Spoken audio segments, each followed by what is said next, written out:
ये times of India की news है जहां आप देख रहे हो। इजराइल ने लश्कर-ए-तैयबा को एक टेररिस्ट ऑर्गेनाइजेशन डिक्लेयर कर दिया है और इंडिया से ये अपील की जा रही है कि इंडिया भी हमास को एक टेररिस्ट ऑर्गेनाइजेशन डिक्लेयर कर दे। हालांकि इंडिया के द्वारा कोई भी रिक्वेस्ट नहीं की गई थी कि वो लश्कर-ए-तैयबा को एक टेररिस्ट ऑर्गेनाइजेशन डिक्लेयर करे। डिस्कस करेंगे कि क्यों इजराइल ने ऐसा किया है और क्या इंडिया का स्टांस हो सकता है। Welcome back on impulse union education. मैं हूं मोनिका।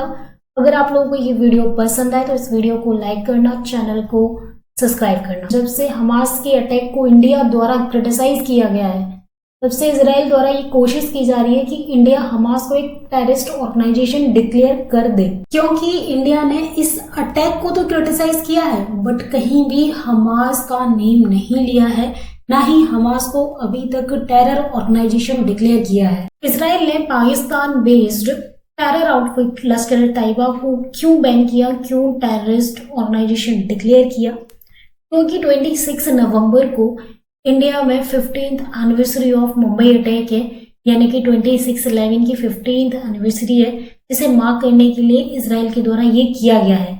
इसके पीछे का रीजन है कि जिन लोगों की डेथ हुई थी मुंबई अटैक में, उसमें 6 फॉरेनर शामिल थे जो कि इजरायली थे। आपको ये पता होना चाहिए कि साल 2008 में 26 नवंबर को भारत में आतंकवादियों द्वारा एक मिशन को अंजाम दिया गया था। इसमें आतंकवादियों द्वारा ऑटोमेटिक वेपन्स, ग्रेनेड्स का यूज किया गया था और ओपन फायरिंग की गई थी, जो मुंबई की several location such as Chhatrapati Shivaji station, Taj palace hotel, Trident hotel और भी अदर प्लेसेस पे की गई थी। इसमें करीबन 175 लोगों की मौत हुई थी और 300 लोग इंजर्ड हुए थे। ये कंटिन्यूस 4 दिन तक चली। इंडिया के स्टांस की बात की जाए कि वह हमास को एक टेरर ऑर्गेनाइजेशन डिक्लेयर करेगा या नहीं, तो मुश्किल है कि वह हमास को एक टेरर ऑर्गेनाइजेशन डिक्लेयर करे, क्योंकि फर्स्ट ऑफ ऑल इंडिया एक न्यूट्रल वे फॉलो करता है हमेशा फॉरेन पॉलिसी में, और यहाँ इंडिया के जो रिलेशंस है फिलिस्तीन और इजराइल दोनों के साथ गुड रिलेशंस हैं, इसीलिए हमास को टेरर ऑर्गेनाइजेशन डिक्लेयर करना मुश्किल है। सेकेंड ये कि इंडिया जो फॉरेन कंट्रीज है उनकी इंटरनल पॉलिटिक्स में इंटरफेयर नहीं करता है, और रीजन ये भी है कि हमास या फिर हिजबुल्लाह ग्रुप, जिन्हें इंडिया ने अभी तक टेरर ग्रुप डिक्लेयर नहीं किया है, क्योंकि इन्होंने इंडिया को कोई हार्म नहीं किया है अभी तक।